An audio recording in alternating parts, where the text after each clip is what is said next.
SC వర్గీకరణ ప్రక్రియను ఆపాలని కోరుతూ డిసెంబర్ 1న జరిగిన మాల మహానాడు మహాసభను విజయవంతం చేసిన మాలలకు టీపీసీసీ రాష్ట్ర ఉపాధ్యక్షులు వెన్నం రాజమల్లయ్య ఈ సందర్భంగా కృతజ్ఞతలు తెలియజేశారు. నగరంలో జరిగిన మీడియా సమావేశంలో ఆయన మాట్లాడుతూ మాల నాయకులపై ఆరోపణలు చేస్తే సహించేది లేదన్నారు. మాల మహానాడు జిల్లా అధ్యక్షుడు కాడే శంకర్ మాట్లాడుతూ ఐక్యంగా ఉన్న ఎస్సీలను ప్రభుత్వాలు వర్గీకరణ పేరుతో దూరం చేయవద్దని కోరారు.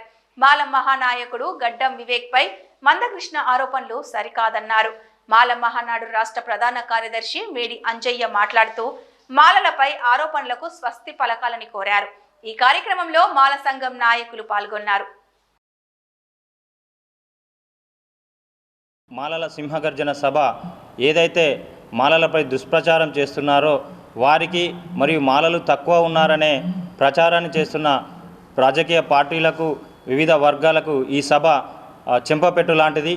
మాలల ఐక్యత కోసం ప్రతి గ్రామం నుండి తప్పకుండా ప్రతి ఇంటి నుంచి కదిలి వచ్చిన మాలల ఐక్యతను చాటిన మాల సోదరులందరికీ ఈరోజు మేము సభాముఖంగా వారికి ధన్యవాదాలు కృతజ్ఞతలు తెలియజేస్తున్నాము.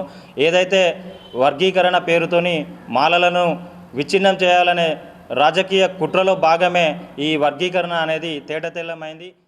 సింహగర్జనకు హైదరాబాదులో భారీ ఎత్తున వచ్చినటువంటి మాలలకు మళ్ళొక్కసారి చేతులెత్తి నమస్కరిస్తూ మరియు ఈ మాలల మీద లేని అపనిందాలు మోపుతున్నటువంటి రాజకీయ పార్టీలకు ఇప్పుడు కేంద్రంలో ఉన్న ప్రభుత్వము లేని సృష్టించి సుప్రీంకోర్టు మేనేజ్ చేసి ఓ జీవో ఇప్పించి మాలలను నానా ఇబ్బందులు పెడుతున్న ఆ ప్రభుత్వానికి సరి అయిన గుణపాఠం చెప్తారు రాబోయే కాలంలో. ఇప్పటికైనా కానీ మందకృష్ణ మాదిగ గారు ఒక మంచి నాయకుడు మన వివేకు వెంకటస్వామిని నానా మాటలు అంటుండంటే అది వివేకును విమర్శించే స్థాయి కాదు అని సుతం ఈ సభాముఖాన చెప్తున్నాం.